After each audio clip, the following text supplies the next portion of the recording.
Hello, good evening, नमस्कार। BPSC 2024 के लिए यानी 17वां बीपीएससी 17th बीपीएससी कि मैं करंट अफेयर्स का मैं सीरीज चला रहा हूँ। इसमें यह तीसरा सीरीज है। इस तीसरा सीरीज में हम डिस्कस करेंगे UNESCO memory of the world. इसमें 3 हमारी साहित्यिक संरचनाएं को शामिल किया गया है और ब्लू कॉर्नर नोटिस क्या होता है जो इंटरपोल जारी करता है। ये दोनों बहुत इंपॉर्टेंट है जो पीटी आपके दिसंबर में होने वाला है। तो एक एक करके हम इसको डिस्कस करते हैं। चलिए शुरू करते हैं।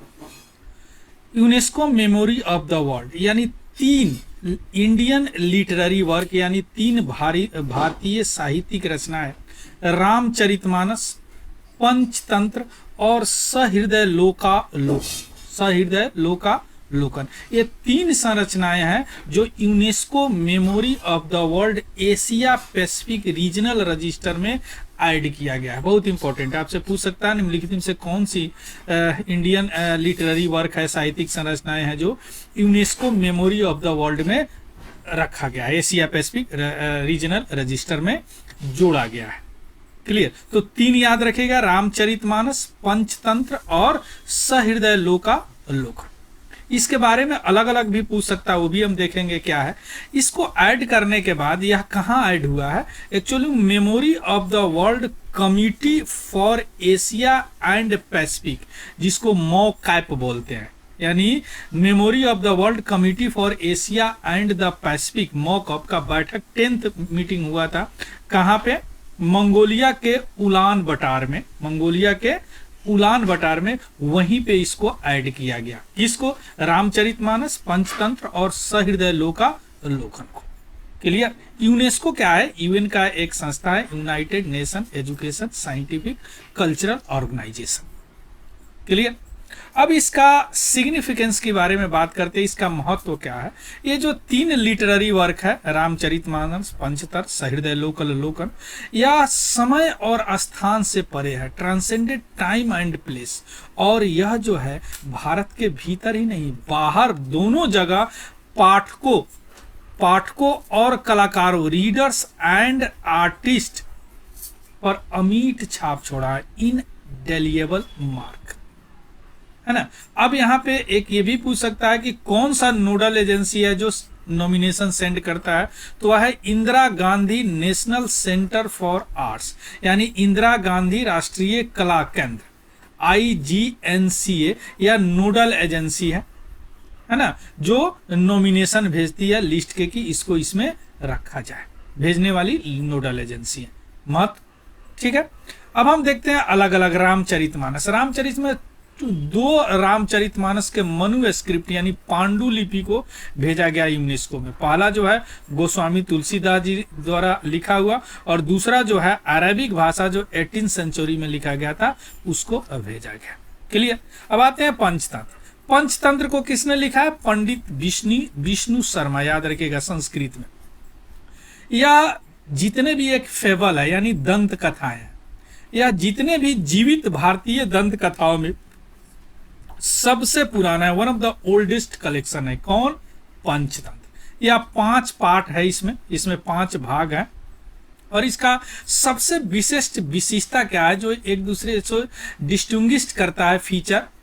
विशिष्ट विशेषता कि इसके story with in story structure है, यानी यह कहानी के भीतर कहानी की संरचना है। किसमें? पंचतंत्र में। तो पूछ सकता है कि वे स्टोरी विद इन स्टोरी किसकी विशेषता है, तो आपको याद रखना पड़ेगा पंचतंत्र। क्लियर?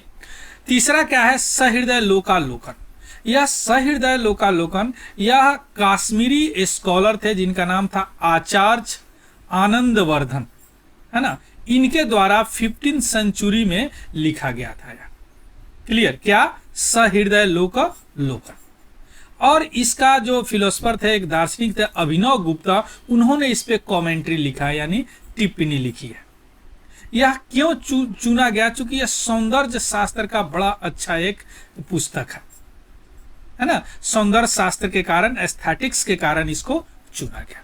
अब थोड़ा सा समझते हैं मौ क्या है, यानी मेमोरी ऑफ द वर्ल्ड। यह 1992 में इसको लॉन्च किया गया। इनमें 3 रजिस्टर होते हैं, जिसमें एक इंटरनेशनल है, रीजनल है और नेशनल है। अभी रीजनल में रखा गया है तीनों को। तो इंटरनेशनल रजिस्टर में भी हमारे बहुत सारे इंडियन एंट्री है, जैसे तमिल मेडिकल मनुस्क्रिप्ट कलेक्शन, है ना, हम इसमें है, और शिवा मनुस्क्रिप्ट, ऋग वेदा, ये सारी चीज़ें इंटरनेशनल में रजिस्टर्ड है। और रीजनल में अभी कौन, रामचरितमानस, पंचतंत्र और सहृदय लोकन रजिस्टर हुआ है, यानी ऐड हुआ है। ठीक है, तो ये आप समझ गए मेमोरी ऑफ द वर्ल्ड। दूसरा क्या था, blue corner notice. Blue corner notice actually Karnataka के एक एमपी हैं प्रज्वला रेवना, उन पे सेक्सुअल अब्यूज केस चल रहा था, जिसके कारण उन पर ब्लू कॉर्नर नोटिस जारी किया गया है। अब यहाँ पे इस राजनीति में नहीं पढ़ेंगे क्यों जारी हुआ, कैसे हुआ, बस हमको चूंकि एग्जाम देना है तो ब्लू कॉर्नर नोटिस समझना है क्या होता है। देखिए, ब्लू कॉर्नर नोटिस एक कलर कोडेड नोटिस होता है, एक ब्लू ही नहीं है, और भी कलर नोटिस होते हैं, जो कौन जारी करता है, इंटरपोल जारी करता है, कलर कोडेड। और 7 तरह के नोटिस होते हैं, रेड नोटिस, रेड कॉर्नर या रेड नोटिस बोलते हैं, blue notice, yellow notice, blue notice, black notice, green notice, orange notice और पर्पल नोटिस। इतने तरह का नोटिस कौन जारी करता है, इंटरपोल जारी करता है। अब इंटरपोल क्या होता है ये भी समझिए। इंटरपोल का फुल फॉर्म होता है international criminal police organisation, means अंतर्राष्ट्रीय आपराधिक पुलिस संगठन।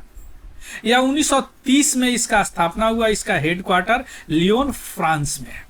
कहाँ पे है, फ्रांस में। यह इंटरपोल क्या है, एक इंटरनेशनल ऑर्गेनाइजेशन है, एक अंतर्राष्ट्रीय संस्था है जो क्या करता है, जितने भी देश के लॉ इन्फोर्समेंट एजेंसी है, यानी कानून प्रवर्तन एजेंसी है जितने भी कंट्री का, उस कंट्री के बीच में यह एक फैसिलिटी कोऑपरेशन का काम करता है ना। यानी देश के कानून प्रवर्तन जो लॉ इन्फोर्समेंट एजेंसी है उनके बीच यह सहयोग करता है, फैसिलिटेट कोऑपरेशन का काम करता है ना। जैसे इंडिया कब इसमें ज्वाइन किया, 1949 में, याद रखिएगा 1949 में। और इंडिया एक बार इस इंटरपोल का जनरल असेंबली भी होस्ट किया है, कब, अक्टूबर 2022 में। ये बड़ा इंपॉर्टेंट है पीटी पॉइंट ऑफ व्यू से।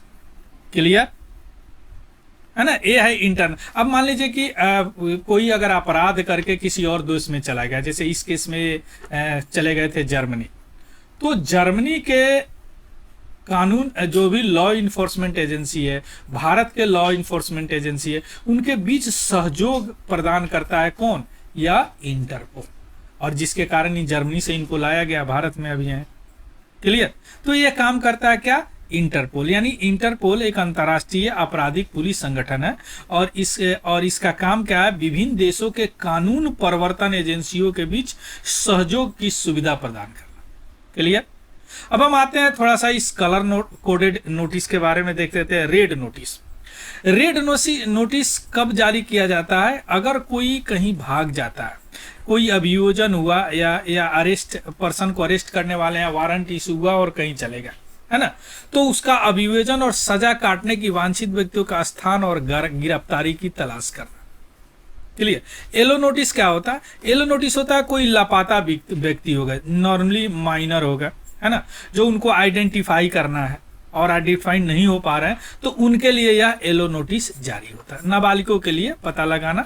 क्लियर। ऐसे लोग जो खुद को पहचानने में असमर्थ है। Blue notice. ब्लू नोटिस होता है कि जैसे कोई एडिशनल इंफॉर्मेशन जो पर्सन की आइडेंटिटी, मानी आपराधिक जांच के संबंध में किसी व्यक्ति की पहचान, स्थान, गतिविधियों के बारे में जानकारी एकत्र करना, तो यह ब्लू नोटिस होता है। ब्लैक नोटिस होता है कि अनआइडेंटिफाइड बॉडी की पहचान करना। मान लीजिए कि कोई कहीं पे मर गया है तो उसके लिए यह ब्लैक नोटिस जारी किया जाता है, मानी अज्ञात शव के बारे में जानकारी प्राप्त कर। मान लीजिए किसी और देश में किसी और देश का नागरिक मर गया तो वह ब्लैक नोटिस जारी करता है। देश के जितने लॉ इन्फोर्समेंट एजेंसी है वो अपने नागरिक को पहचानते हैं, है ना। तो ब्लैक नोटिस हो गया, इंटरपोल जारी करता है। ग्रीन नोटिस हो गया। ग्रीन नोटिस नॉर्मली, ग्रीन का मतलब क्या होता है, चेतावनी देना।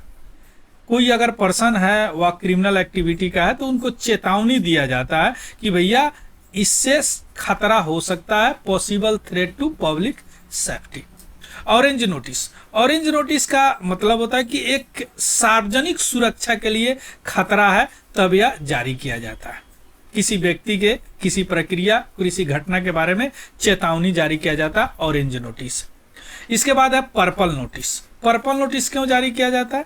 पर्पल नोटिस जारी किया जाता है अपराधी द्वारा किए जाने वाली कार्य प्रणाली, मोटस ऑपरेंडी मीन्स कार्य प्रणाली, वस्तुओं, ऑब्जेक्ट, डिवाइस, उपकरण, कंसेलमेंट मेथड यानी जानकारी प्राप्त करने का तरीका बाई क्रिमिनल मीन्स अपराधियों द्वारा उपयोग किए जाने वाले कार्य प्रणाली, वस्तु, उपकरण, छिपने के तरीके के जानकारी प्राप्त करने के लिए यह पर्पल नोटिस जारी किया जाता है। क्लियर? तो ये दोनों UNESCO memory of the world mob और ब्लू कॉर्नर नोटिस के अलावा जितने भी कलर कोडेड नोटिस है सबको इसका पीडीएफ डिस्कस कर चुका हूं।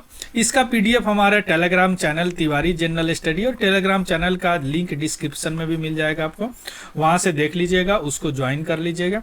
और अगर इंफॉर्मेटिव लगे तो प्लीज लाइक, शेयर और सब्सक्राइब जरूर कीजिएगा। कोई अगर डाउट हो तो कमेंट सेक्शन में जरूर बताइएगा। So thank you, have a good day and happy learning. Thank you very much.